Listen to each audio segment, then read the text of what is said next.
అదే RTV app వార్తల్ని క్షణాల్లో చదివే అవకాశం ఉంటుంది. ఒక న్యూస్ పేపర్, ఒక టెలివిజన్ ఛానల్ మీ చేతుల్లో ఎప్పుడూ ఉంటాయి.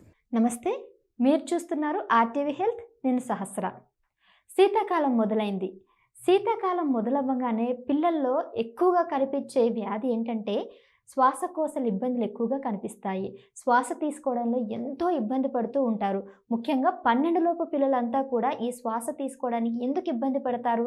శీతాకాలంలోనే ఎందుకు వీళ్ళకి ఇలాంటి ఇబ్బందులు కలుగుతున్నాయి? అసలు ఎలర్జీస్ రావడానికి గల కారణాలేంటి? ఇవన్నీ కూడా ఈరోజు వీడియోలో తెలుసుకుందాం. మరి దీనికి సంబంధించిన పూర్తి వివరాలు తెలియజేయడానికి ప్రస్తుతం మనతో పాటు ఉన్నారు ప్రముఖ పీడియాట్రిక్ ఎలర్జిస్ట్, అలాగే asthma specialist doctor Vishnu Rao Veerapaneni గారు, అలాగే చైర్మన్ ఆఫ్ శ్వాస హాస్పిటల్. మరి డాక్టర్ గారిని అడిగి ఈ విషయాలు తెలుసుకునే ప్రయత్నం మనం చేద్దాం. నమస్తే డాక్టర్. నమస్తే అమ్మా. డాక్టర్ గారు, చిన్నపిల్లల్లో ఈ ఆస్తమా కానీ ఎలర్జీ కానీ ఎక్కువ ఎందుకు వస్తుంటుంది? పెద్దవాళ్ళ కన్నా చిన్న వాళ్ళల్లో రావడానికి కారణం ఏంటి? ఒకవేళ వచ్చినా కానీ ఇది అంటే ఒక్కసారి మెడిసిన్ వాడితే తగ్గిపోయేలా కాకుండా నిరంతరం హాస్పిటల్ చుట్టూ నెబులైజేషన్స్ కోసం వెళ్తూ ఉంటారు. ఎందుకని? అయితే అలర్జీ ఆస్తమా అనేది మొదలయ్యేది చిన్నపిల్లల్లో. చాలామంది ఏమనుకుంటారంటే అలర్జీ ఆస్తమా అంటే 40 ఏళ్ళు 50 ఏళ్ళు దాటిన తర్వాత దగ్గుతూ తెమడ పడుతూ ఒక మూలన కూర్చొని దగ్గే వాళ్ళందరికీ ఆస్తమా ఉంది అనుకుంటారు. అట్లా కాదు. ఆస్తమా మొదలయ్యేదే పిల్లల్లో మొదలైనటువంటి ఈ ఆస్తమాని 3వ నెల పిల్లల నుంచే బాధపడతారు కొంతమంది. ఈ 3వ నెల వచ్చిన దగ్గర నుంచే నెబులైజర్ మొదలు పెడతారు. ఇంకా 3 అంటే చంటి పాపకే ఈ అలర్జీ ఆస్తమా మొదలవుతాయి. అది పెడతా ఉంటారు. అయితే ఏంటంటే ఇది తల్లిదండ్రుల్లో ఎవరికైనా అలర్జీ ఆస్తమా లక్షణాలు ఉంటే చిన్నపిల్లలకు జీన్స్ ద్వారా అవి సంక్రమించేటటువంటి అవకాశాలు ఉంటాయి. పిల్లలు పుట్టగానే కొంతమంది అసలు పుట్టగానే కూడా తుమ్మేవాళ్ళు ఉంటారు. తర్వాత ఏజ్ పెరుగుతూ ఉంటే 1 నెలలు 2 నెలలు 3 నెలలు కాగానే సాంబ్రాణి పొగలు వేస్తారుగా పిల్లలకి. దానివల్ల ఇంకా తొందరగా ఈ ఊపిరితిత్తులు మూసుకుంటాయి ఇలాంటి పిల్లలు. అస్సలు అంటే ఎవరికైతే అలర్జీ ఆస్తమా ఉందో ఫ్యామిలీలో ఆ పిల్లలకు కనుక మనం సాంబ్రాణి పొగ వేసినట్లయితే ఆ పిల్లలకు మనం అలర్జీని ఆస్తమాని జోలపాట పాడుతూ ఆహ్వానించినట్టే లెక్క. ఊపిరితిత్తులు నార్మల్గా ఈ విధంగా ఉంటాయి. చిన్నపిల్లల్లో మెల్లమెల్లగా తల్లిదండ్రుల లక్షణాలు ఉంటాయి. ఏంటి? తుమ్ములు, జలుబు, దగ్గు, ఆయాసం, సైనస్, బ్రాంకైటిస్, ఇస్నోఫిలియా, నాకు అది పడట్లేదు, నాకు ఇది పడట్లేదు అని అంటున్నారంటే పిల్లల్లో కూడా ఆ లక్షణాలు మెల్లమెల్లగా 3వ నెల నుంచే మొదలవుతాయి. అప్పుడు పిల్లలు గాలి పీల్చలేకపోతారు, పక్కలు ఎగరేస్తూ ఉంటారు, నైట్ అంతా నిద్రపోలేరు, తల్లిపాలు కూడా తాగలేరు. ఇట్లాంటి పిల్లల్ని హాస్పిటల్ తీసుకుపోవటం చాలా ఎక్కువ ఉంటే అడ్మిట్ చేయటం, ఒక 4-5 రోజులు ఉంచటం, మళ్ళీ తీసుకురావటం. తర్వాత మళ్ళీ రొటీన్, మళ్ళీ ఏదో ఒకటి ఎక్స్పోజ్ అవ్వటం, మళ్ళీ ఆయాసం రావటం, మళ్ళీ జలుబు చేయటం, మళ్ళీ దగ్గు రావటం, దగ్గి వాంతి చేయటం, మళ్ళీ హాస్పిటల్ పోవటం, మళ్ళీ అడ్మిట్ ఎప్పుడు చీముడు కారుతూ ఉంటుంది. ఇట్లాంటి పిల్లలు సంవత్సరానికి 5 సార్లు నుంచి 10 సార్లు అడ్మిట్ అయ్యేటటువంటి పిల్లల్ని కూడా నేను చూశాను. మా వాళ్ళే ఉన్నారు. ఎస్.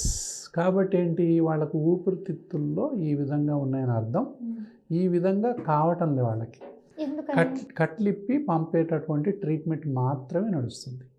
కావాలని కాకపోయినా కూడా ఆ జబ్బు అలర్జీనా ఆస్తమానా గుర్తుపట్టకపోయినట్లయితే అది వైరల్ ఫీవరు, వైరల్ బ్రాంకైటిస్ అనుకుంటూ ఉంటారు చాలామంది.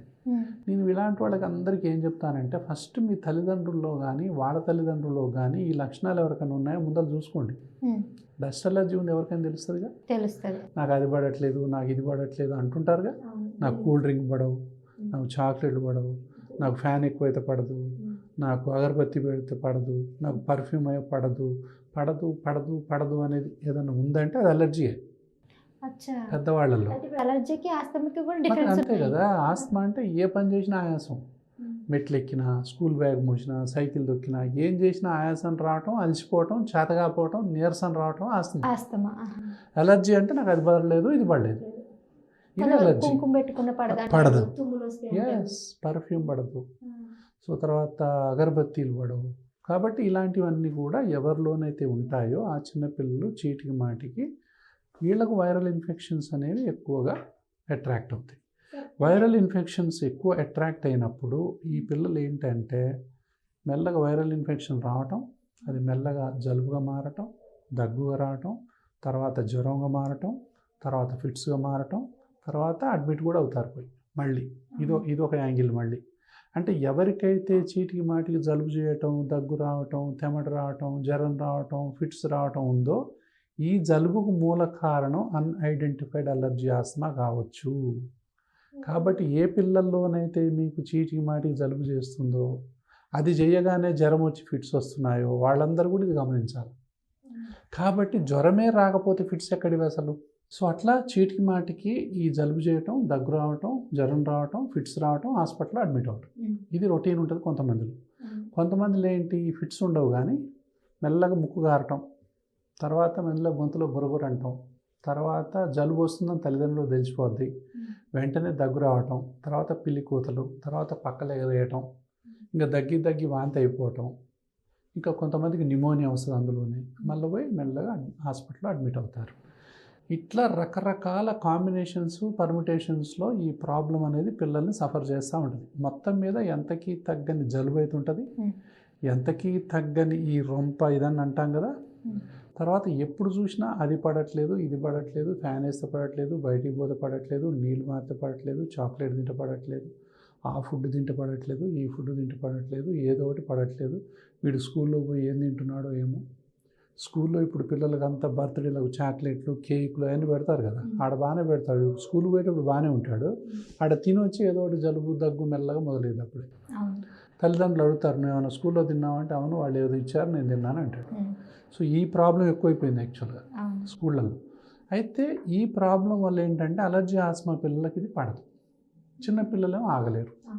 సో దీనివల్ల అడ్మిట్ అయ్యేవాళ్ళు కూడా చాలామంది ఉన్నారు పాపం, స్కూల్లో వచ్చేటటువంటి ప్రాబ్లమ్స్. తర్వాత పిల్లల్లో వైరల్ ఇన్ఫెక్షన్స్ వెంటనే అంటుకుంటాయి. చిన్నపిల్లల్లో ఎవరికో ఒకటి జలుబు ఉంటుందిగా, ఈ పక్కన కూర్చున్నవాడికి వెంటనే అంటుకుంటుంది. స్కూల్ పోయేటప్పుడు బాగానే ఉంటాడు, స్కూల్ నుంచి వచ్చేసరికల్లా జలుబు, ఏదో ఒకటి ఫీవరు, దగ్గు అలాంటివి వస్తూ ఉంటాయి. అంటే వీటన్నిటికి కనుక మనం మూల కారణం చూసినట్లయితే ఈ జలుబు ఉంటుంది ఎప్పుడు చూసినా, ఈ దగ్గు ఉంటుంది, ఈ ముక్కు గారటం ఉంటుంది, కొంతమందికి ఎడినైడ్స్ ఉంటాయి, టాన్సిల్స్ ఉంటాయి, సైనస్ ఉంటుంది. ఎప్పుడు చూసినా హాస్పిటల్ పోతుంటారు. కొంతమంది పిల్లలు నోటితో గాలి తీస్తుంటారు, ముక్కు బ్లాక్ అయిపోతుంది, నోరు తెరిచి నిద్రపోతూ ఉంటారు. అవును సార్, నేను గమనించాను. అవునా? ఈ నోరు తెరిచి నిద్రపోయేటటువంటి పిల్లలందరికీ ఎడినైడ్స్, టాన్సిల్స్, సైనస్ ఉన్నట్టే లెక్క. అంటే వీళ్ళల్లో తల్లిదండ్రుల్లో వీళ్ళకి అలర్జీ ఆస్మా కూడా ఉంటే ఉండొచ్చు. కాబట్టి ఈ పిల్లలకి ఎంత తొందరగా మనం వైద్యం చేస్తే అంత మంచిది. లేకపోతే టాన్సిల్స్, ఎడినైడ్స్ ఉబ్బి అది ఆపరేషన్ దాకా దారితీస్తాయి. జనరల్గా సంవత్సరం, 2 సంవత్సరాలు, 3 సంవత్సరాలు అప్పటి వరకు ఎంత ఎడినైడ్ ఉన్నా, టాన్సిల్ ఉన్నా పెద్ద సర్జరీ చేయాల్సిన అవసరం చాలామందిలో అవసరం ఉండదు. సో వాళ్ళకి ఇన్హలేషన్ థెరపీ కానీ, నేసల్ స్ప్రేలు కానీ, అంటే anti allergy, anti asthma medications diagnose చేసిన తర్వాత పిల్లలకి ఇస్తే వాళ్ళ ఊపిరితిత్తులు అనేవి మళ్ళీ మంచిగా ఓపెన్ అయిపోతాయి. ఈ ముక్కులు కానీ ఎలర్జీ వల్ల ఎడినైడ్స్ ఉబ్బుతాయి, ఎలర్జీ వల్ల టాన్సిల్స్ ఉబ్బుతాయి, ఎలర్జీ వల్ల సెక్రీషన్స్ అయ్యి సైనసైటిస్ వస్తుంది. అసలు ఎలర్జీనే తీసేసామనుకో సెక్రీషన్స్ ఆగిపోతాయి కదా. సెక్రీషన్స్ ఆగిపోయినప్పుడు ఎడినైడ్ ఉబ్బు తగ్గిపోతుంది, టాన్సిల్ తగ్గిపోతుంది, సైనసైటిస్ కూడా పిల్లలు తగ్గిపోతుంది. తర్వాత ఊపిరితిత్తుల్లో ఉన్న వాయునాళాలు కూడా మూసుకొని పోతాయి. కాబట్టి ఇన్హేలర్ థెరపీ ద్వారా మనం ఓపెన్ చేయొచ్చు. చిన్నపిల్లలు ఇన్హేలర్స్ అంటే తల్లిదండ్రులు ఎగిరిగా అంటే భయపడతారు. అమ్మో చిన్నపిల్లలకు మీరు ఇన్హేలర్ రాస్తారేంటి అని చాలామంది దాన్ని అపోజ్ చేస్తారు. దయచేసి అట్లా చేయొద్దని చెప్తున్నాను. అంటే ఒక్క ట్యాబ్లెట్ని 1000 ముక్కలు చేస్తే ఒక్క ముక్కతో ఒక్క పఫ్ తయారైంది. ఒక్క ట్యాబ్లెట్ని సంవత్సరం వాడినట్లు లెక్క. కానీ ఈ ట్యాబ్లెట్లు, ఈ టానిక్లు, ఈ ఇంజక్షన్ రూపంలో వాడుతుంటారు. అప్పుడేం ఫీల్ అవ్వరు కానీ ఇది మాత్రం ఫీల్ అవుతారు. ఎందుకంటే డిఫరెంట్గా ఉంటుంది కదా, ఏందో బుస్ అంటుంటుంది, ఏందో పెట్టాలి, ఏమో ఏందో చేస్తున్నారు వీళ్ళు అని అనుకుంటారు. కానీ సేఫ్టీ అనమాట, చాలా సేఫ్. చిన్నపిల్లలకు 1 నెల, 2 నెలలు, 3 నెలల పిల్లలకు కూడా వాడచ్చు. దానికి తగ్గ డోసే ఉంటుంది, అది వీళ్ళకు తెలియదు.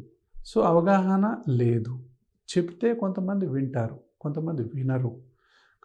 స్టార్ట్ చేస్తారు, ఇంటికి పోతారు, ఇంటి పక్కన వాళ్ళ ఫ్రెండ్స్, వాళ్ళ చుట్టాలో వచ్చి చిన్నపిల్లలకు నెబులైజర్లు చిన్నపిల్లలకి ఇన్హేలర్స్ వాడటం ఏంటి అంటారు. చిన్నపిల్లలకి ఇన్హేలర్స్ వాడటం ఏంటి అనగానే ఆ ఇన్హేలర్ బంద్ చేస్తారు. వాళ్ళ అనుభవాలని వీళ్ళకి చెప్తారు.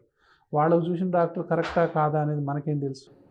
కాబట్టి ఇట్లా చిన్నపిల్లలు ఈ ఎంతకీ తగ్గని జలుబు, దగ్గు, ఆయాసం, హాస్పిటల్ అడ్మిషన్స్ అవ్వటం, స్కూల్ యాబ్సెంట్ అవ్వటం, మాటికి యాంటీబయాటిక్స్ వాడటం, మాటికి మెడికల్ షాప్స్ చుట్టూ తిరగటం, అంటే తల్లిదండ్రులకు ఇది ఒక నరక యాతన ఉంటుంది.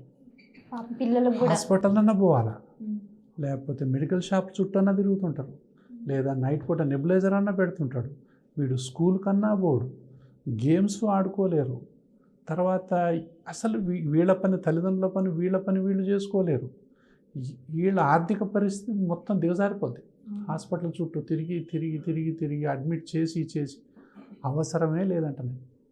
మరి ఎలా చిన్న పిల్లలకు అలర్జీ, ఆస్మా ఉంటే తొలి దశలోనే గనక మనం గుర్తించి తాళానికి తగ్గ తాళం చేయలాగా, ఒక పాస్వర్డ్ లాగా మనం గనక ట్రీట్మెంట్ ఇచ్చినట్లయితే చీటికి మాటికి అసలు హాస్పిటల్ పోవాల్సిన అవసరమే లేదు. ఒకసారి వస్తే మళ్ళీ 3 నెలలకు కానీ 6 నెలలకు కానీ వచ్చేలాగా ట్రీట్మెంట్ చేయొచ్చు మనం. అంత మంచి మందులు అందుబాటులో ఉన్నాయి. ఆ గొప్పతనం అనేది ఆ మందులది. మన పని డయాగ్నోజ్ చేయడం, ట్రీట్మెంట్ చేయడం వరకే. కరెక్ట్ మందులు తాళాన్ని గమనించి కరెక్ట్ తాళం చేయిస్తే ఓపెన్ అయింది కదా. నువ్వు రాంగ్ తాళం చేయిస్తే తాళం ఎట్లా ఓపెన్ అయింది? నువ్వు రాంగ్ పాస్వర్డ్ కొడితే సిస్టమ్ ఎట్లా ఓపెన్ అవుతుంది? పెద్ద హాస్పిటల్లో పోయాము, రాంగ్ పాస్వర్డ్ కొడితే ఎట్లా ఓపెన్ అవుతుంది? చిన్న హాస్పిటల్లో కరెక్ట్ పాస్వర్డ్ కొడితే ఓపెన్ అవ్వచ్చుగా. అంటే ఏంటి? హాస్పిటల్తో సంబంధం లేదు, ఎంత పెద్ద డాక్టర్ అనే దాంతో సంబంధం లేదు, నీకు ఎంత పెద్ద చదువులు చదివిన దాంతో కూడా సంబంధం లేదు. నువ్వు కరెక్ట్ కీ పెట్టావా లేదా, కరెక్ట్ పాస్వర్డ్ కొట్టావా లేదా, అదే పాయింట్. ఆ పాయింట్ కనుక రోగికి కనుక ఆ చిన్నపిల్లవాడికి అందితే వాడి జీవితం ఒకలాగుంటుంది. వాడి చదువులకు ఇబ్బంది ఉండదు, వాడి పెరుగుదలకు ఇబ్బంది ఉండదు, వాడి ఆటలకు ఇబ్బంది ఉండదు, స్కూల్కు పోకపోవటం అనే సమస్య ఉండదు, స్కూల్ యాబ్సెన్స్ అనేది ఉండదు. అసలు తల్లిదండ్రులు వాళ్ళ పని వాళ్ళు చేసుకుంటారు, వాళ్ళు చక్కగా నిద్రపోతారు, నైటు పొద్దున్నే వాళ్ళ పని వాళ్ళు చేసుకుంటారు. ఇది కనుక లేకపోతే తల్లిదండ్రులకు నైట్ పూట నిద్ర ఉండదు, ఈ పిల్లవాడికి స్కూల్ ఉండదు, ఇది హాస్పిటల్ చుట్టూ తిరుగుతూ ఉంటారు. అంటే అంతులేని మనోవ్యధ. ఈ అలర్జీ, ఆస్మా ఉన్న ఇళ్లల్లో లోపించేది ఏంటంటే మానసిక ప్రశాంతత. అవును సార్, ఎగ్జాక్ట్లీ. ఎంత నరకం అనుభవిస్తారంటే వాడి బాధను చూడలేక ఎందుకు పెళ్లి చేసుకున్నాం మనం, ఎందుకు పిల్లల్ని కన్నాం, అసలు ఏంటి నరకం అని బాధపడుతుంటారు. ఇది చూసేవాళ్ళు ఎవరైనా ఉంటే ఒక్క నిమిషం కూడా అట్లా ఆలోచించాల్సిన అవసరం లేదంట. నేను ఇంకా చాలామంది ఏమనుకుంటారంటే ఈ డాక్టర్లు ఇట్నే చెప్తుంటారులే, ఏదో టీవీలో కూర్చొని యూట్యూబ్లో కూర్చొని అని చెప్తూ ఉంటారు. వాళ్ళ తప్పు కూడా లేదు. విని చూసి ఆడిపోయిన వైద్యం జరగకపోతే ఏం చేస్తారు, వాళ్ళతో వాళ్ళే మందులు కొనుక్కొని వాడుతూ ఉంటారు. సో అట్లా అవసరం లేదు అంటున్నాను నేను. సో శ్వాస హాస్పిటల్ ఉంది, వీడియోలు కొన్ని వందల వీడియోలు ఉన్నాయి, ఒకటి కాకపోతే 100 చూడండి, మీరు కన్విన్స్ అవుతారు ఖచ్చితంగా. అంటే ట్రీట్మెంట్ అనేది ఉంది, వాళ్ళని కరెక్ట్ ఫైండ్ అవుట్ చేయాలా. తల్లికి ఉందా, తండ్రికి ఉందా, మీకు ఎవరికైనా ఉందా అమ్మ అంటే లేదంటారు ఫస్టే. ఎవరికి ఎక్కువ జలుబు చేస్తుంది అంటే నాకు చేస్తుందండి అంటారు. లేదు అని అడిగిన తల్లిదండ్రులు ఎవరికి చేస్తుందంటే మా అమ్మకు చేస్తారు సార్, లేకపోతే మా నాన్న నాకు చేస్తారు. ఆడ కూడా దొరకరు కొంతమంది. ఇంకెవరికి చేస్తా, మా అమ్మమ్మకు చేస్తారు సార్, మా తాతకు చేస్తారు సార్, మా తమ్ముడికి చేస్తారు సార్, మా మామయ్యకు చేస్తారు సార్, మా మేనత్తకు చేస్తారు సార్. ఎక్కడ ఉన్నా కనెక్షన్ ఉన్నట్టే. ఆ జీన్స్ కనెక్షన్ డాక్టర్తో షేర్ చేసుకోండి. ఇక్కడ షేర్ చేసుకోరు ఎవరు, అస్సలు బయట పెట్టరు. ఆస్మా అంటే పెద్ద సోషల్ స్టిగ్మా. అందుకనే ఇంటి గుట్టు యాడ్ చెప్పకూడదు, కానీ ఒంటి గుట్టు మాత్రం చెప్పాలా. ఖచ్చితంగా చెప్పాలి. అది మీకే ఇబ్బంది కలుగుతుంది. అవునా, ఏం లేదా, ఏదో రాంగ్ మెడిసిన్ రాస్తారు, మీరు వచ్చిన పర్పస్ సర్వ్ అవ్వదుగా. కాబట్టి హిస్టరీ అనేది చాలా చాలా ఇంపార్టెంటు. అలర్జీ, ఆస్మాలో ఎక్కువ శాతం మంది మిస్ అయ్యేది హిస్టరీనే. అంటే కుటుంబంలో ఉన్నటువంటి అందరి ఆరోగ్యాన్ని కూడా ఈ విషయంలో మనం ఎవాల్యుయేట్ చేయాలి. చిన్నపిల్లవాడికి ఉందంటే ఎక్కడి నుంచి వచ్చిందమ్మా, ఇది జీన్స్తోనే వస్తుందిగా. ఆ జీన్స్ ఎవరిలో ఉన్నాయో తెలుసుకోవాలిగా, ఇందులో ఏం లేదు. సో ఎవరికి ఎక్కువ తుమ్ములు వస్తాయి, ఎవరికి ఎక్కువ జలుబు చేస్తుంది, ఎవరికి సైనస్ ఉంది, ఎవరికి హెడేక్ ఉంది, ఎవరికి మైగ్రేన్ ఉంది, ఎప్పుడు సీజన్ మారంగానే దగ్గే వరకు వస్తుంది, తెమడే వరకు వస్తుంది, నైట్ పూట గొరికే వరకు వస్తుంది. సో ఇవన్నీ అలర్జీ, ఆస్మా ఫీల్డ్లోకే వస్తాయి. లేకపోతే స్కిన్ దురదలు ఎవరికి ఉన్నాయి, కళ్ళ దురదలు ఎవరికి ఉన్నాయి, ఒళ్ళు దురదలు ఎవరికి ఉన్నాయి, ఇవన్నీ కూడా దాంట్లో. ఫుడ్ ఎలర్జీ ఎవరికి ఉంది, కామన్ కదా. డస్ట్ ఎలర్జీ ఎవరికి ఉంది, ఈ క్లూ ఒక్కటి చెప్తే చాలు, ఆ పిల్లవాడికి వైద్యం చేయొచ్చు మనం. ఎలర్జీకి ఆస్తమాకి కూడా డిఫరెంట్ మెడిసిన్ ఉంటుంది అంటే ఒకటి ఎలర్జీ ఆస్మా దారితీస్తుంది. ఇక్కడ ఉంటే ఎలర్జీ అంటాం, ఇది కిందికి పోతే ఆస్మా అవుతుంది.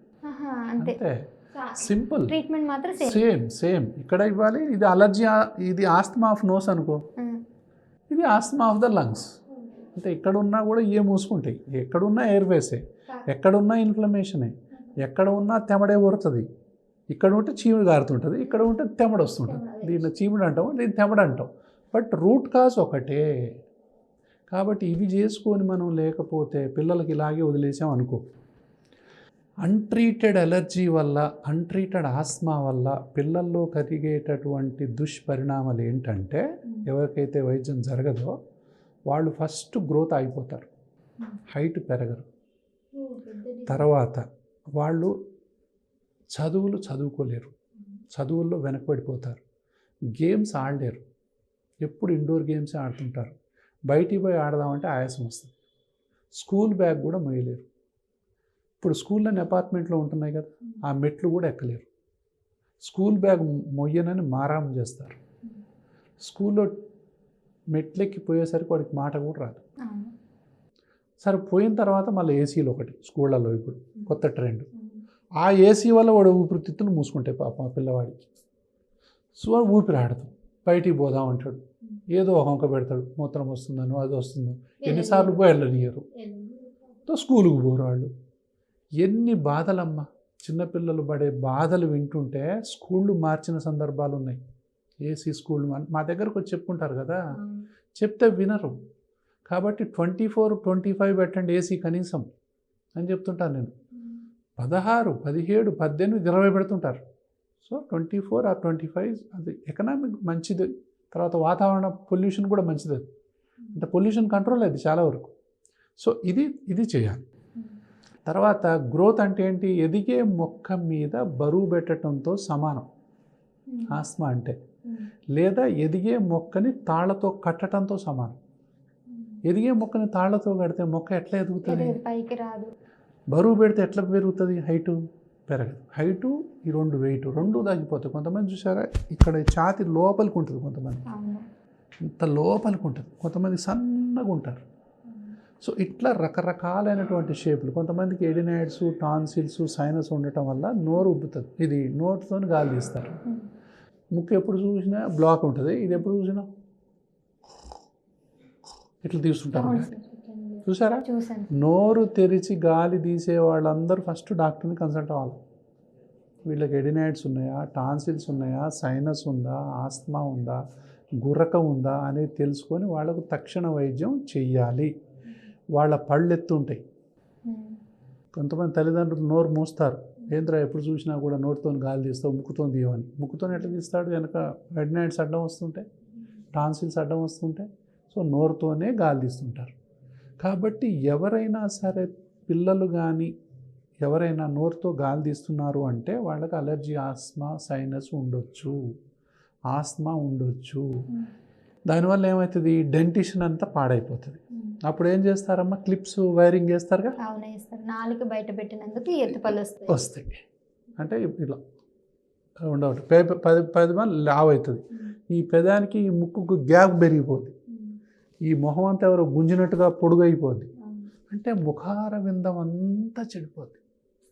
మంచిగా ఉండాల్సినటువంటి ముఖము చిన్నప్పుడే ఈ వైద్యం జరగకపోవటం వల్ల అలర్జీకి, ఆస్మాకి, ఎడినాయిడ్స్కి, టాన్సిల్స్కి, ఈ సైనస్కి చిన్నప్పుడే వైద్యం జరగకపోవటం వల్ల ముఖార విందం అంతా పోయి గలీజ్గా తయారవుతారు పిల్లలు, పళ్ళన్నీ పాడైపోతాయి. ఎంత బాధ అనిపిస్తుంది. కాబట్టి చిన్నప్పుడే వీళ్ళు వచ్చి ఉంటే మంచిగా చేద్దును కదా అనిపిస్తుంది నాకు, అంత బాధ అనిపిస్తుంది. అంటే వీళ్ళు చూస్తూ ఉంటే, ఎందుకంటే ఇది జబ్బు అనుకోరు, నోటితో గాలి తీయటం అనేది జబ్బు అనుకోరు అసలు, అలవాటేలేని వదిలేస్తుంటారు. చాలామంది అలవాటేలేని వదిలేస్తుంటారు, ఎవరు వదలకండి. ఇంకోటి, ఇలాంటి పిల్లలు మళ్ళీ ఇంట్లో పోగానే సాంబ్రాణి పొగలు, అగరబత్తీలు, మళ్ళీ కెమికల్స్ ఇంట్లో, అవునా, మళ్ళీ బాత్రూంలో ఎక్కడ పడితే అక్కడ వాసనలే కదా మనకి, పోపేస్తే వాసన. సో వీటన్నిటి వల్ల కూడా వాళ్ళు ఊపిరితిత్తులు మూసుకుంటాయి. మళ్ళీ నైట్ దోమల కోసం పెడతారు, అదో ఇదో, అవునా. ఎటు చూసినా పొగ, ఎనీ పొగ, any smell, any smoke, is pollution, any smell is pollution, any dust is pollution, including face powder, including cosmetics. వాళ్ళకు పడకపోవచ్చు. కాబట్టి పిల్లల్లో ఉండేటటువంటి అలర్జీ ఆస్తమాను తొలి దశలోనే గుర్తించి తొలి దశలోనే కనుక వాళ్ళ ఊపిరితిత్తులు ఇట్లా చేయకపోతే స్కూల్లో ప్రాబ్లమ్స్ ఉంటాయి. అవునా, చదువుకోలేరు, ఆడుకోలేరు, యాక్టివ్గా ఉండలేరు, ఫ్రెండ్స్తో కలవలేరు, అన్ని ఇబ్బందులే.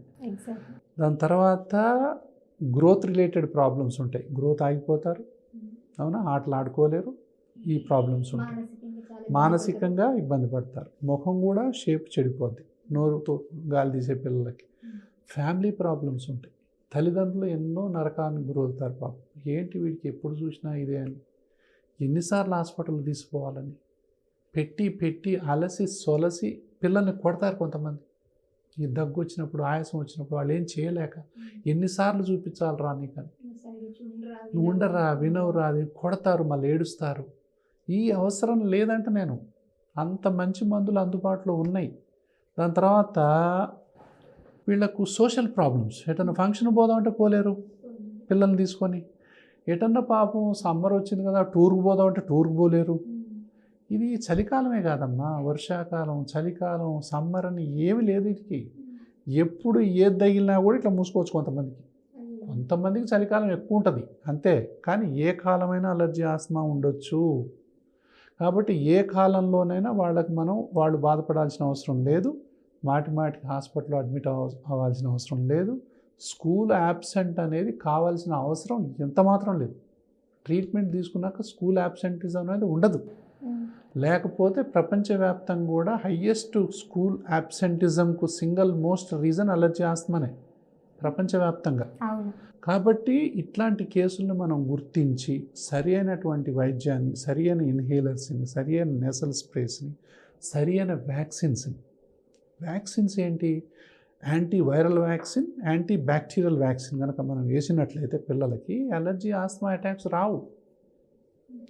Viral infections May trigger allergy asthma, bacterial infections May trigger allergy and asthma. ఈ వైరల్ ఇన్ఫెక్షన్ వచ్చిన తర్వాత న్యూమోనియాకు దారితీస్తుంది. ఈ న్యూమోనియా ఎవరికి వచ్చేది చిన్నపిల్లలకి ఎక్కువ. ఆ న్యూమోనియా కనుక కరెక్ట్గా ట్రీట్మెంట్ చెప్తే ప్లూరల్ ఎఫ్యూజన్ వస్తుంది, ఎంపైమా అని వస్తాయి, లంగ్ కొలాప్స్ అవుతుంటుంది. ఎన్ని బాధలమ్మా, అసలు ఒక్కటి కాదు, ఎన్నో రకాలైనటువంటి ఇబ్బందులు. ఈ ప్రాబ్లమే పునాది అంటున్నా నేను. ఇంకొంతమంది ట్రీట్మెంట్ తీసుకున్న తర్వాత ఒక 1 year బాగానే ఉంటారు, మళ్ళీ వస్తుంది సార్. అంటే అప్పుడు వాళ్ళ ఇలా ట్రీట్ చేస్తారు. అంటే ఇది ఏంటంటే అమ్మా, సగం వైద్యమైన కేసులు. ఇలా ఉన్న కేసులను చాలా సందర్భాల్లో ఇలా అయిన తర్వాత వాళ్ళు వైద్యం ఆపేస్తారు. బాగా అయిపోయింది, మళ్ళీ వారం 10 రోజుల్లోనూ నెల రోజుల్లో మళ్ళీ ఇట్లా అవుతాయి. ఇది సగం వైద్యం చేసిన కేసులే భారతదేశంలో 70 నుంచి 80% మంది ఉంటారు. సగం పార్ట్లీ ట్రీటెడ్ అంటాం, ఇది టోటల్లీ అన్ట్రీటెడ్, ఇది కంప్లీట్లీ ట్రీటెడ్ ఆర్ నార్మల్. ఇలా చేయాలి. ఇలా చేసిన తర్వాత ఇలా కాకుండా వాడాలి. మళ్ళీ ఇలా చేయకపోవడానికి కారణం డాక్టర్సా, పేరెంట్స్? అంటే ఇప్పుడు ఒకటేంటంటే అమ్మా, తాళానికి తగ్గ తాళం చేయి పెట్టాలా. అది ఏ డాక్టర్ పెడుతున్నాడు, ఏ హాస్పిటల్లో పెడుతున్నాడు, అది ఇమ్మెటీరియల్. పేషెంట్ డెఫినెట్గా రెస్పాండ్ అవుతాడు. కరెక్ట్ ట్రీట్మెంట్ సెలెక్ట్ చేస్తే, అంటే రెసిపీ లాగా ఉండాలంటే నేను ఇప్పుడు 6 letters ఉన్నాయమ్మా ఒక పాస్వర్డ్కి. 6 letters కొడితేనే ఓపెన్ అయింది. నాకు తెలుసు కదా, నా సిస్టమే కదా అని నువ్వు 2 letters కొడితే ఓపెన్ కాదు. అంటే ఏంది, ట్రీట్మెంట్ అనేది రెసిపీ లాంటిది. కరెక్ట్గా అన్ని సమపాళ్ళల్లో కుదిరితేనే అది ఓపెన్ అవుతుంది. డోసు తక్కువ, డోసు ఎక్కువ, ఎప్పుడు ఏది వాడాలా, ఎన్ని కాంబినేషన్లు వాడాలని ఉంటుంది కదా. కాబట్టి everything is important in treatment. ఏదో మిస్ అవుతుందంటే కరెక్ట్కి మిస్ అవుతున్నట్టే. ఎవరైనా తల్లిదండ్రులు ఇదే ఆలోచించాలా, అరే 10 సార్లు పోతున్నా నేను, ఎందుకు తగ్గట్లేదంటే ఏదో మిస్ అవుతుంది. కొంతమంది పేషెంట్ల దగ్గర కూడా తప్పు ఉండొచ్చు. డాక్టర్లు రాస్తారు, వీళ్ళు రాంగ్ వాడతారు మందులు. కొంతమంది వాడరు, కొంతమంది మిస్ చేస్తారు, కొంతమందికి అపోహలు గురి అవుతారు. కొంతమంది చెప్పినట్టే చేస్తున్నాం సార్ అయినా తగ్గట్లేదంటే ఎక్కడో మెడిసిన్స్లో ప్రాబ్లం ఉన్నట్టు. మెడిసిన్స్ అన్నీ కరెక్ట్ ఉన్నాయి, పేషెంట్ సఫర్ అవుతుందంటే తల్లిదండ్రుల్లో ప్రాబ్లం ఉన్నట్టు. మెడిసిన్ కరెక్ట్ ఉంది, తల్లిదండ్రులు వాడటం కరెక్ట్ ఉంది అంటే ఇంట్లో ఏదో ప్రాబ్లం ఉన్నట్టు. అంటే పొల్యూషన్ కావచ్చు, అగరబత్తీలు కావచ్చు, పర్ఫ్యూమ్స్ కావచ్చు, లేకపోతే స్కూల్లో ప్రాబ్లం ఉండొచ్చు. అంటే ఎక్కడో ఒక చోట ఆ ప్రాబ్లం మనం ఐడెంటిఫై చేయాలి చిన్నపిల్లల ఆస్తమాలో. అది జరగనంత వరకు వీళ్ళ కుటుంబంలో వరకు మనశ్శాంతి ఉండదు, నిద్రలు ఉండవు, దాని తర్వాత స్కూల్కి పోలేరు, తర్వాత చీటికి మాటికి అడ్మిట్ అవుతూనే ఉంటారు, చీటికి మాటికి యాంటీబయాటిక్స్ వాడుతూ ఉంటారు. అసలు యాంటీబయాటిక్స్ ఎంత వాడతారో అలర్జీ ఆస్తమాకి, ఒక్క యాంటీబయాటిక్ కూడా అవసరం లేదు. ఎక్కువ వాడితే కూడా నష్టం యాంటీ అండి? అలర్జీకి వాడాలి కదమ్మా. యాంటీబయాటిక్ అంటే రాంగ్కి, నువ్వు రాంగ్కి పెడితే ఏం లాభం? అసలు యాంటీబయాటిక్ సంబంధమే లేదంట. నేను అలర్జీ ఆస్మా ఉంటే ఇది అలర్జిక్ డిసీజు, అలర్జిక్ డిసీజ్కి యాంటీబయాటిక్ సంబంధం ఏముంటుంది? ఎలర్జీలో వైరల్ ఇన్ఫెక్షన్ వచ్చి అది బ్యాక్టీరియల్ ఇన్ఫెక్షన్కు దారితీసి, అది నిమోనియాకు దారితీసి, బ్రాంకైటిస్కు దారితీసి, చెవులో చీముకు దారితీసి, ఇక సైనస్కు దారితీసి, ఇందులో కూడా కనుక చీము ఫామ్ అయినట్టయితే అప్పుడు యాంటీబయాటిక్స్ తప్పదు. టాన్సిల్స్, ఎడినైడ్స్ కూడా ఇన్ఫెక్షన్ వస్తే తప్పదు, అప్పుడు వాడాల్సిన సందర్భం ఉంటుంది. కానీ ఎర్లీ స్టేజెస్లో వాడాల్సిన అవసరం లేదు. Anti allergy treatment, anti asthma treatment జరగాల, యాంటీబయాటిక్ ట్రీట్మెంట్ కాదు. యాంటీబయాటిక్ పోతున్నాం అంటే అన్ని దశలు దాటిపోయింది. కాబట్టి తొలి దశలోనే గుర్తించి, తొలి దశలోనే కనుక పిల్లలకి మనం వాడినట్లయితే పెరుగుదల ఆగదు, స్కూల్ యాబ్సెన్సెస్ ఉండవు, అన్ని గేమ్స్లో చక్కగా పార్టిసిపేట్ చేస్తారు. తల్లిదండ్రులకు ఎలాంటి ఎకనామిక్ బర్డెన్ ఉండదు, సోషల్ బర్డెన్ ఉండదు, ఫ్యామిలీ బర్డెన్ ఉండదు. వాళ్ళ తల్లిదండ్రులు ఈ పిల్లలు బాగున్నారా లేదా అని అమ్మమ్మ సైడ్ వాళ్ళు, నానమ్మ సైడ్ వాళ్ళు వీళ్ళ గురించి రోజు ఒక 100 కాల్స్ చేస్తుంటారు. వాడు ఎట్లా ఉన్నాడు, పాప ఎట్లుంది, మళ్ళీ జ్వరం వచ్చిందా, మన దగ్గు వస్తుందా అని చెప్పి. కరెక్ట్ ట్రీట్మెంట్ జరిగితే ఈ ఫోన్లన్నీ బంద్ అయిపోతాయి. లేకపోతే ఫోన్ చేస్తూ ఉంటారు కదా, కానీ వాడికి వచ్చిందా రాదా, ఎలా ఉన్నాడు, మళ్ళీ హాస్పిటల్కి పోయారా, ఇవన్నీ ఉండవు అసలు. అంటే కరెక్ట్ కీ పెట్టి లాక్ ఓపెన్ అయితే అందరికీ మనశ్శాంతే. ఎప్పుడైతే ఊపిరి ఆడదో అది చూడలేము, ఆ బాధ, ఆ అవసరం లేదు అంట నేను. అంటే గత 35 సంవత్సరాల నుంచి ఒక పీడియాట్రిక్ అలర్జిస్ట్గా ఈ అలర్జీ ఆస్మా మీదనే లైఫ్ అంతా డెడికేట్ చేశాను నేను. దీన్ని గుర్తించటమే నా యొక్క ముఖ్యమైన పని. దీన్ని గుర్తించి చిన్నపిల్లల్లో కానీ, టీనేజర్స్లో కానీ, అడల్ట్స్లో కానీ, పెద్దవాళ్ళలో కానీ ఇదే ప్రోగ్రెస్ అయిపోతుంటుంది 0 to 100. ఇప్పుడు పెద్దవాళ్ళలో వచ్చే ఈ ఆస్తమా కూడా చిన్నప్పటి నుంచి మొదలు, అంటే ఇది కంటిన్యూషను. కాబట్టి కొంతమందికి ఇప్పుడు టీనేజ్, ఇప్పుడు మన టీనేజ్ గురించి మాట్లాడుకుందాం సార్. ఇప్పుడు ఫర్ ఎగ్జాంపుల్ చిన్నపిల్లల్లో ట్రీట్మెంట్ సరిగ్గా జరగలేదనుకోండి, పెద్దగా అవుతారు, అలా అలా ఎలాగో పెద్దగా అయిపోతారు. టీనేజ్ ఒక 17-18 ఏళ్ళు వస్తుంది. వాళ్ళలో ఎలాంటి లక్షణాలు ఉంటాయి? ఇప్పుడు 13 years నుంచి టీనేజ్ అంటాం, టీన్స్ కదా, 13 to 19 or 20 వాట్ ఎవర్. ఈ టీన్స్లో ఉండేటటువంటి అలర్జీ ఆస్తమా పెట్టే బాధలు వాళ్ళు డిప్రెషన్కి పోతారు పిల్లలు. 39 తర్వాత ఇక తల్లిదండ్రుల నుంచి మెల్లగా బయటకు వస్తారు కదా, ఇప్పుడు ఫ్రెండ్ సర్కిల్ పెరుగుతుంది. స్కూల్లో కూడా ఫ్రెండ్స్, తల్లిదండ్రులు ఏరా వీడు చిన్నప్పటి నుంచి నా మాట వినట్లేదు అన్నటువంటి, ఎప్పుడు చూసినా మీతోనే ఉండాలా అన్నట్టుగా ఇదవుతారు, రెబల్ అవుతారు. సో అప్పుడు వాళ్ళు పిల్లలతో ఎక్కువగా సొసైటీలో కలుస్తుంటారు. నార్మల్గా ఉన్న పిల్లలు ఏంటి, గేమ్స్ మంచిగా ఆడతారు, చిన్న చిన్నగా సినిమాలో పోతారు, అవసరమైతే ట్రిప్స్ పోతారు. సరే వాళ్ళ అవుటింగ్స్ ఏదో వాళ్ళకు ఉంటాయి, వాళ్ళ కంపెనీస్ ఏదో వాళ్ళకు ఉంటాయి. ఇలా బాధపడే పిల్లలు ఎవరితో కలవలేరు. వాడికి 12 ఏళ్ళు వచ్చినా వైద్యం జరగలేదు అనుకో, టీనేజ్ దాకా కూడా వాడు హైట్ ఆగిపోతాడు. వాడి ఫ్రెండ్స్ చూస్తేనే ఇంత ఎత్తుంటారు, వీడు చూస్తేనే ఇంత ఉంటారు. పిల్లలు ఎట్లా బుల్లింగ్ చేస్తారమ్మా, ఏడిపిస్తారు. వాడు పొట్టోడు రా అంటారు.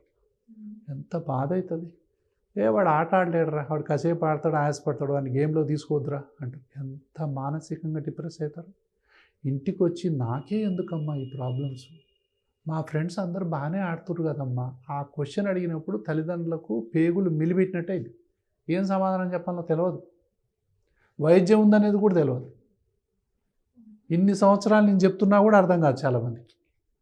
సో ఇట్లా వాళ్ళు ఎవరితో కలవలేరు, ఫ్రెండ్స్తో కూడా ఎవరితో కలవలేరు. ఎప్పుడు చూసినా తుమ్ములు, ముక్కు కారుతూ ఉంటుంది, అవునా, కారుతూ ఉంటుంది, ఇదవుతుంటుంది. కొంతమందికి నేను చెప్పిన కదా, పళ్ళు ఎత్తు అవుతాయి, ఇది ఎత్తు అవుతుంది, మొహం షేప్ అవుట్ అయిపోతుంటుంది. ఎప్పుడు చూసినా కొంతమంది చిరాకు, తర్వాత మైగ్రేను, హెడేకు. అంటే వాళ్ళకి ఎంత చిరాకు ఉంటుందంటే ఎవడు మాట్లాడినా కోపం వస్తుంది వాళ్ళకి. ఎలర్జీ ఆస్మాలో అదొకటి ఉంది. మళ్ళీ విపరీతమైన చిరాకు, విపరీతమైన కోపం. తల్లిదండ్రులను అయితే అసలు గడగడలాడిస్తారు.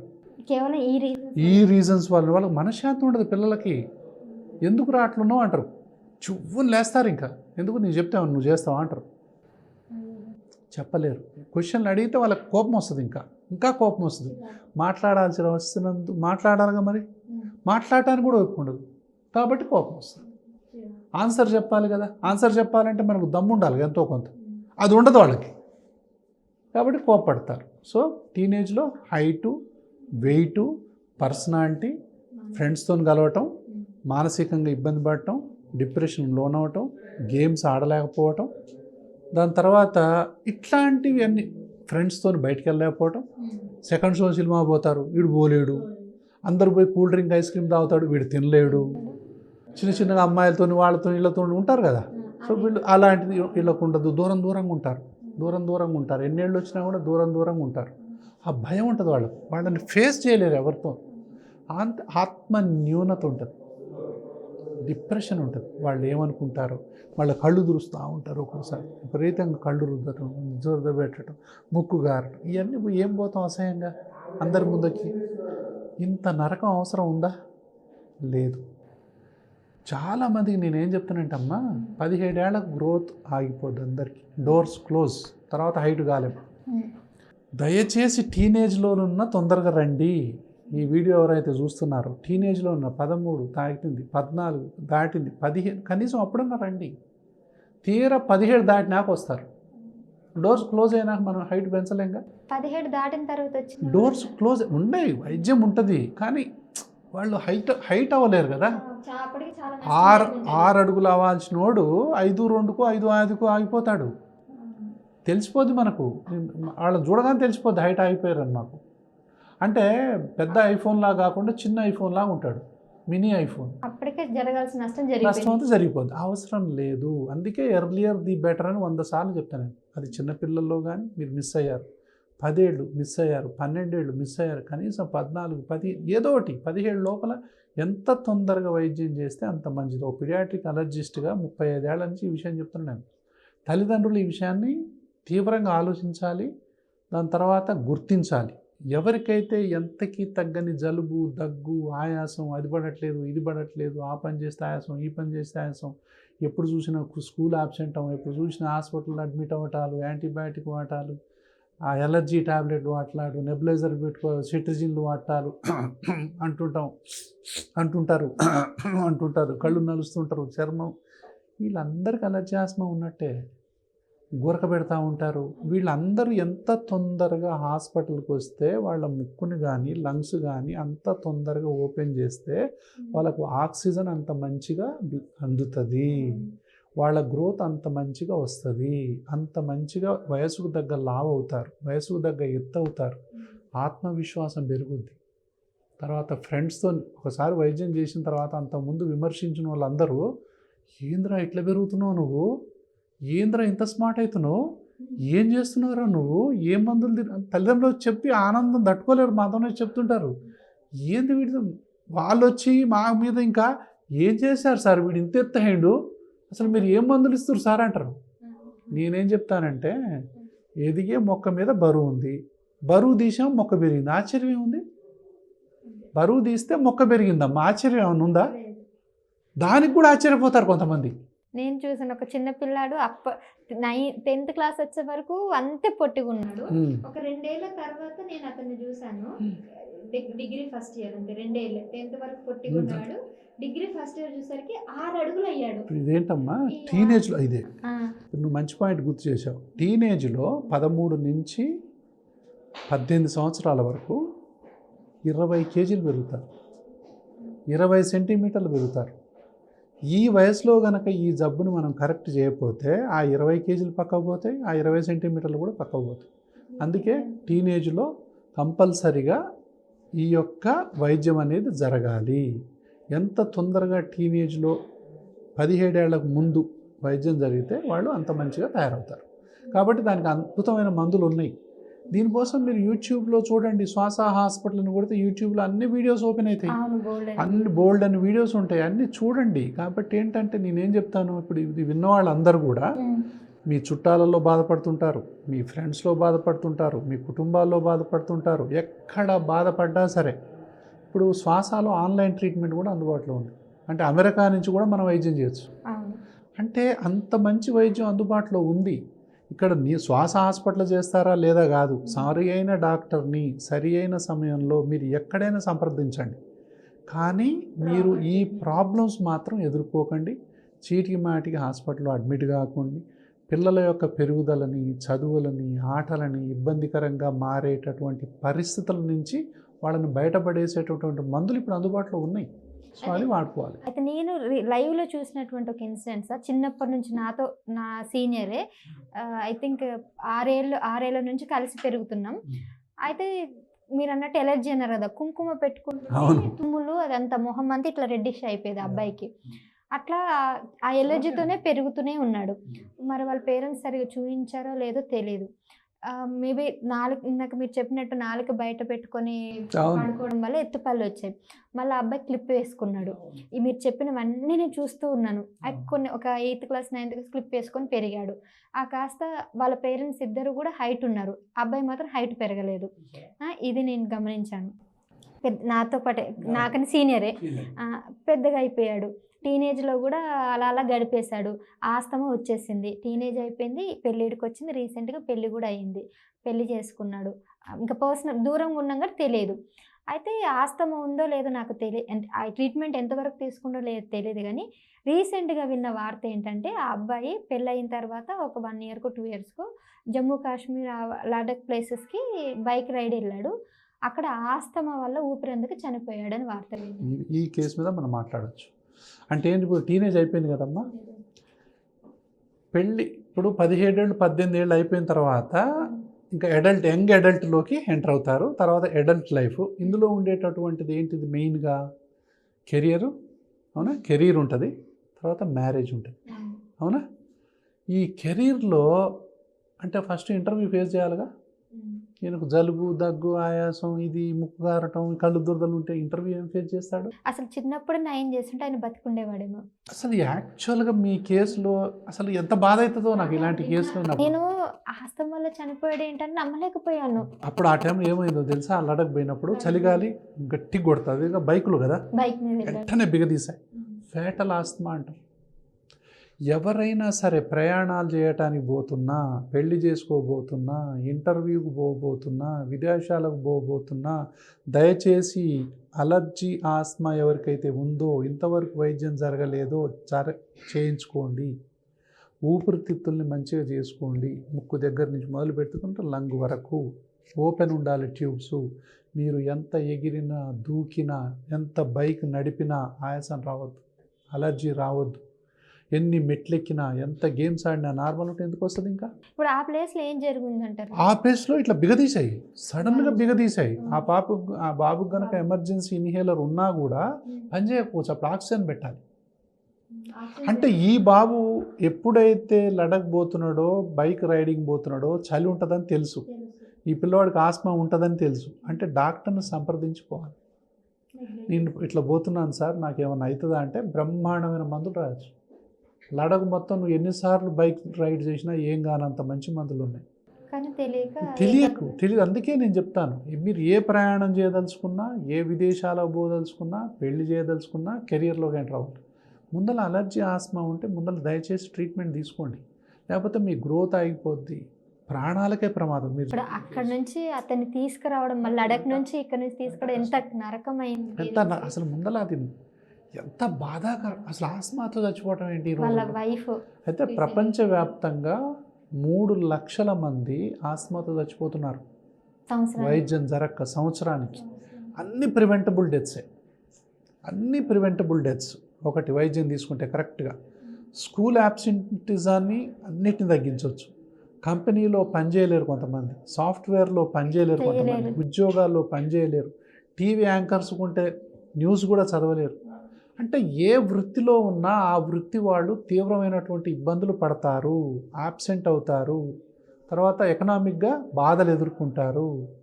అంటే కెరీర్ని కోల్పోయేటటువంటి పరిస్థితులు ఏర్పడతాయి ఒకసారి. ఇప్పుడు సాఫ్ట్వేర్ పిల్లోడు ఉన్నాడు, నా దగ్గరకు వస్తాడు, ఎప్పుడు చూసినా అలర్జీ ఆస్మాతో అడ్మిట్ అయ్యి అసలు ఆ పిల్లోడు వచ్చి చెప్తుంటే, ఆ బాధలు చెప్తుంటే నాకే ఏడుపు వచ్చింది. అంటే ఎందుకు సార్ ఈ బాధలు, ముక్కు బాధ. నా దగ్గర ఫస్ట్ టైం వచ్చాడు, ఎన్ని తుమ్ములు అంటే రోజు 1000 తుమ్ములు తుమ్ముతా, ముక్కు కారుతా ఉంటుంది, నాకు పెళ్ళయింది, మా మిస్సెస్ కూడా నా మీద చిరాకు పడుతుంది, ఎందుకు ఈ బతుకని గంగలో దూకాలని ఉంది, నాకు ఏదన్నా రైలు పట్టాల మీద తలబెట్టి చచ్చిపోవాలని ఉంది అని చెప్తుంటే ఇంత బాధపడుతున్నారా అని చెప్పి నాకు అనిపించింది. నేను చెప్పాను, ఒక్క నెల రోజుల తర్వాత నువ్వు ఎంత అద్భుతంగా తయారవుతావు అంటే అది నా గొప్పతనం కాదు, మందుల గొప్పతనం. అంత మంచి మందులు ఉన్నాయి. మన పని ఒకటే, కరెక్ట్గా డయాగ్నోజ్ చేసాం, కరెక్ట్ ట్రీట్మెంట్ ఇవ్వటం, కరెక్ట్గా తాళం ఏంటో తెలుసుకోవటం, దాని దగ్గర తాళం చేయటం, అదే ట్రీట్మెంట్. ఏ జబ్బుకైనా ఇదే సూత్రం. నువ్వు జబ్బు ఒకటి మందు ఒకటి అయితే ఎట్లా తగ్గుద్ది? తగ్గదు కదా. కాబట్టి ఆ పిల్లవాడి జీవితం అద్భుతంగా అయిందని మొన్న ఫోన్ చేసి చెప్పాడు. సార్ మీరు చెప్పినట్టే నాకు 10 రోజుల్లోనే నాకు చాలా రిలీఫ్ వచ్చింది సార్. 10 డేస్ ఏంటమ్మా, 4-5 రోజుల్లో చాలామంది ముందు రిలీఫ్ వస్తుంది. అంత మంచి, అదే చెప్తున్నాను నేను, అంత మంచి మందులు ఉన్నాయి. ఎవరిది ఇది ఆశ్చర్యమా గొప్పతనమా? ఓ డాక్టర్ అబ్బా నువ్వు అట్లా గొప్పలు చెప్పుకోవటం కాదు అంత. ఇప్పుడు నేను దీనికి ఎగ్జాంపుల్ చెప్తా, ఎవరైనా ఆశ్చర్యపోతే, కరెక్ట్ తాళం చేయి తాళానికి పెడితే ఎన్ని రోజులు పడుతుంది రావడానికి? వస్తూనే ఉంటుంది కదా. అట్లీస్ట్ మార్పు మొదలైద్ది వెంటనే, అంతా ఒకేసారి కావచ్చు, మార్పు మొదలైద్ది. ఈరోజు నాకు తుమ్ములు 100 వచ్చాయి సార్, 5-6 వస్తున్నాయి, ఇప్పుడు 10 వస్తుంది, ఇంప్రూవ్మెంట్ ఉన్నట్టే కదా. నైట్ అంతా లేచి దగ్గేవాడిని, దగ్గు తగ్గింది సార్. రాత్రి మొత్తం కూడా 2-3 సార్లు లేచాను. అంతకుముందు తెల్లవారులు మేలుకు నిద్రపోకుండా ఉండేవాడు, మంచిదే కదా. నడిస్తే ఆయాసం వచ్చేది, ఇప్పుడు కొంచెం తగ్గుతుంది సార్, నడవలేస్తున్నా. పొద్దున్నే లేవగానే ఇంత టవల్స్ సరిపోయి నాకు, ఈరోజు చిన్న ఖర్చీఫ్తో సరిపోయింది. అంటే ఇంప్రూవ్మెంట్ ఉన్నట్టు కదా. ఈ మార్పు 1, 2, 3 రోజుల్లోనే వస్తే నెల రోజుల్లో ఎంత మార్పు రావాలి? 2 నెలల్లో, 2-3 నెలల్లో అద్భుతంగా తయారవుతారు. అద్భుతమైన మందులు ఉన్నాయి, అత్యాధునిక శాస్త్రీయ వైద్యం అందుబాటులో ఉంది. ఇప్పుడు దేనివల్ల వస్తుందో తెలుసుకునేటటువంటి సౌకర్యాలు అందుబాటులో ఉన్నాయి. డస్ట్ మైట్ వల్ల వచ్చిందా, పోలెన్ వల్ల వచ్చిందా, కాక్రోచ్ వల్ల వచ్చిందా, తర్వాత పక్షుల వల్ల వచ్చిందా, పిజియన్స్ వల్ల వచ్చిందా, లేకపోతే ఇంట్లో ఉన్నటువంటి దేనివల్ల, ఫుడ్ వల్ల, పల్లీల వల్ల వచ్చిందా, దేనివల్ల, ఫుడ్ ఎలర్జీనా, అది డస్ట్ ఎలర్జీనా, పోలెన్ ఎలర్జీనా, దేనివల్ల వస్తుందో తెలుసుకునే ఎలర్జన్ స్పెసిఫిక్ టెస్టింగ్ ఇప్పుడు అందుబాటులో ఉంది శ్వాస హాస్పిటల్లో. దేనివల్ల వచ్చిందో పిన్ పాయింట్కి తెలుసుకోవచ్చు. దానికి తగ్గట్టుగా దాన్ని మనం అవాయిడ్ చేయొచ్చు. ఈ విధంగా ఇన్ఫ్లమేషన్ ఉంటే ఇన్ఫ్లమేషన్ మనం తగ్గించవచ్చు. ఇందులో ఆశ్చర్యం ఏముంది? తర్వాత ఇట్లా అయిన తర్వాత ఇట్లా కాకుండా చేసేటటువంటి మందులు వాడాలి, వ్యాక్సిన్లు తీసుకోవాలి. చక్కగా వాడుతుంటే ఒక 4-5 సార్లు, మ్యాక్సిమం నా దగ్గరికి 4-5 సార్ల కంటే ఎక్కువ రారు. తర్వాత వాళ్ళకి తెలిసిపోద్ది, ఎస్ ఇది ఇప్పుడు ఇట్లా అవుతుంది. ఇప్పుడు ఎప్పుడు కూడా ఒకటమ్మా, అలర్జీ ఆస్మా అంటే జీన్స్ ఉంటాయిగా, రెచ్చగొట్టేది ఉంటుంది. జీన్స్ తీసేలేస్తామా మనం బాడీలో నుంచి? తీసేయలేం. రెచ్చగొట్టే అన్నీ తప్పించుకోలేస్తామా? తప్పించుకోలేం. ఈ 2 కలవకుండా మెడిసిన్ పెట్టాలి. కొంతకాలం పెట్టిన తర్వాత ఇట్లా హీల్ అయిపోతుంది. కంప్లీట్గా హీల్ అయిన తర్వాత మనం దీనికి వాడినన్ని మందులు వాడాల్సిన అవసరం లేదు. చాలా తక్కువ డోసుల్లో వారానికి 2 సార్లు 3 సార్లు. కొంతమంది వైద్యం తీసుకుని నాకాడు 10 ఏళ్ళకి వస్తారు. నాకు అస్సలు ఏం లేదు అంటే ఒక్కొక్కళ్ళు ఒక్కొక్కలాగా రెస్పాండ్ అవుతారు. కొన్ని లక్షల కేసులు మనం చూసిన తర్వాత ఆ అనుభవం వస్తుంది మనకి. అసలైతే ఇది నో క్యూర్ అంటాం మనం. బట్ నేనేమంటానంటే క్యూర్ ఉండదు. బీపీ షుగర్కి ఏముంది ఇప్పుడు? క్యూర్ ఉండదు. కానీ కంట్రోలబుల్ డిసీజ్. ఎంత కంట్రోల్ అంటే నియర్ టు నార్మల్ లైఫ్ గడపవచ్చు. కొంతమంది 10 సంవత్సరాలు రారమ్మా హాస్పిటల్కి, ఒక్క మందు కూడా వాడరు. వాళ్ళని క్యూర్ అనాలా, ఏమనాలి? అయినా క్యూర్ అనకూడదు. హైలీ కంట్రోల్ ఉంటుంది. 10 సంవత్సరాల తర్వాత వస్తుందిగా. నీ క్యూర్ అయిద్దని చెప్పింది అనుకో, 10 సంవత్సరాల తర్వాత వచ్చి ఏం సార్ మీరు రాదన్నారు మళ్ళీ వచ్చింది ఏం సార్ అంటే నువ్వు కంట్రోల్లో ఉంచుకోలేదు కాబట్టి, అంటే దానివల్ల వస్తుంది. అది డస్ట్ కావచ్చు, వాతావరణం కావచ్చు, నీ ఉద్యోగంలో మార్పు కావచ్చు, నువ్వు విదేశాలకు పోవచ్చు, నీ ఆహారపు అలవాట్లన్నీ మారిపోవచ్చు. నువ్వు దేనో దానివల్ల మళ్ళీ మూసుకునే గుణం ఉంటుంది. ఉంటే ఏమవుతుంది? మళ్ళీ కొన్నాళ్ళు వాడదాం అంటే లైఫ్ మొత్తం హ్యాపీగా ఉంటారు కదా. అట్లే లైఫ్ స్పాన్ కొద్దిగా. ఇప్పుడు 365 రోజుల్లో ఒక 5 రోజులు బాధపడితే ఏమవుతుంది? ఒకటి కాకపోతే ఇంకో జబ్బు వస్తుంది కదా. 360 రోజులు హ్యాపీగా ఉంటున్నాం కదా. అలాంటి ట్రీట్మెంట్ వదిలేసి చాలామంది ఏమంటారంటే సరే ఇది తగ్గదా, ఇది ఉంటుందా పోద్దా, ఇక అన్ని క్వశ్చన్లు అడుక్కుంటా కూర్చుంటారు. అరే 300 రోజులు మంచిగా ఉంటావయ్యా నువ్వు, మందులు వాడు అంటే క్వశ్చన్లు ఎక్కువ. అంటే ఇందులో రకరకాల క్వశ్చన్లు ఉంటాయి, రకరకాల అనుమానాలు ఉంటాయి, రకరకాల అపోహలు ఉంటాయి. మందుల మీద అపోహలు, డాక్టర్ల మీద అపోహలు, దాని తర్వాత ఇన్హేలర్స్ మీద మరిన్ని అపోహలు, పిల్లల విషయంలో ఇంకా అపోహలు. దీనికి అలవాటైపోతాము, మా గుండె పాడైద్ది, మరేంటి మా కిడ్నీస్ పాడైతాయి, మా బ్రెయిన్ పాడైతాయి, ఇది స్టీరాయిడ్లు అంట, ఇది ఏందేందో అయిపోద్దంట. ఏమీ కాదమ్మా, అంత మంచి మందులు ఉన్నాయి, ఎన్నాళ్ళు వాడినా ఏమీ కాదు. నేనేం చెప్తానంటే కళ్ళజోడు పెట్టుకుంటే ఏం సైడ్ ఎఫెక్ట్ ఉంటుంది? కళ్ళు కనపడట్లేదు, మసకగా ఉంది, కళ్ళజోడు పెట్టుకుంటామా లేదా? ఏం సార్ సైడ్ ఎఫెక్ట్ అంటే? ఉంటుంది, ముక్కు మీద చిన్న మచ్చ పడవచ్చు, సో వాట్? కానీ మంచి ప్రపంచాన్ని మంచిగా చూస్తున్నావు కదా. తర్వాత పళ్ళు తోముకుంటే ఏంటి ఇబ్బంది? రోజు బ్రష్ చేసుకుంటాం, మన బ్రష్ మీద పెట్టేది మనం కెమికల్ ఒకలాంటి పేస్టేగా. వామ్మో ఇది కెమికల్ పెడుతున్నా, ఇది కెమికల్ పెడుతుంటే ఏమైద్దో ఏమో నాకు అని అనుకున్నారనుకోండి, వాళ్ళు అసలు బ్రష్ కూడా చేయలేరు ఎవరు. బ్రష్ చేసుకుంటే ఆనందం ఉంటుంది కదా రోజు, సో హ్యాపీగా వాడతారు. సో దీన్ని కూడా బ్రష్ లాగా, ఒక కళ్ళజోడులాగా ఈ మందులను అనుకోవాలి. అనుకున్నప్పుడు వాళ్ళు హ్యాపీగా ఉండగలుగుతారు.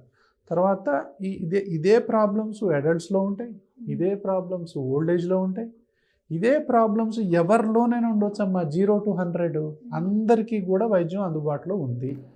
ఎవ్వరు కూడా అలర్జీ ఆస్మా వల్ల బాధపడాల్సిన అవసరం లేదు.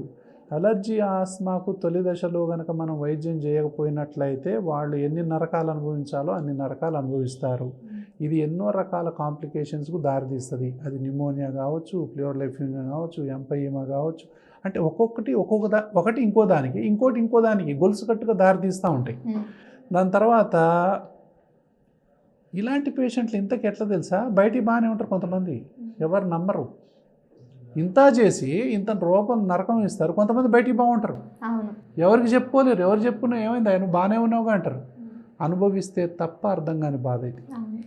కాబట్టి ఎవరికైనా ఏదైనా పడట్లేదు అంటే వాళ్ళ మాట వినండి. నాకు అగరబత్తి పడట్లేదు అంటే వినండి, వెలిగించకండి.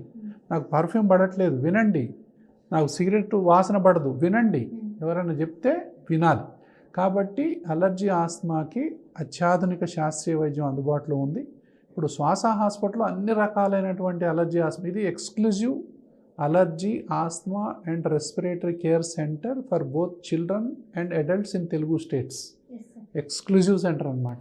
కాబట్టి ఇన్పేషెంట్తో సహా అందరికి కూడా దీంట్లో అన్ని రకాలైనటువంటి వైద్య సదుపాయాలు ఇప్పుడు అందుబాటులో ఉన్నాయి. కాబట్టి ఎవ్వరూ అలర్జీ ఆస్మాతో బాధపడొద్దు. సరి అయిన సమయంలో సరి అయిన డాక్టర్ని సంప్రదించి సరి అయిన మందులు సరి అయిన కాలం కనుక వాడినట్లయితే జీవితం చాలా హ్యాపీగా గడుస్తుంది. రైట్ సార్, చాలా చక్కగా చాలా విషయాలు తెలియజేశారు. మీ ఇన్ఫర్మేషన్ వల్ల ఇది చాలా మందికి చేరువవ్వాలి.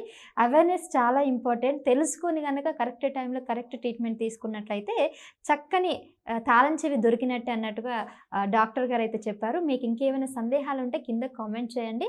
శ్వాస హాస్పిటల్ చైర్మన్ విష్ణు గారితో మరో వీడియోలో మళ్ళీ కలుద్దాం. Thank you sir. తెలుగులో న్యూస్ కి ఫాస్టెస్ట్ యాప్ ఇప్పుడు టోటల్లీ న్యూ అవతార్లో జస్ట్ 5 seconds లో కంప్లీట్ న్యూస్. సోషల్ మీడియాలో ట్రెండ్స్ కి one stop solution. Live TV app voice search option తో ఇప్పుడే డౌన్లోడ్ చేయండి లేదా అప్డేట్ అయిపోండి. యాప్ లింక్ డిస్క్రిప్షన్ లో ఉంది.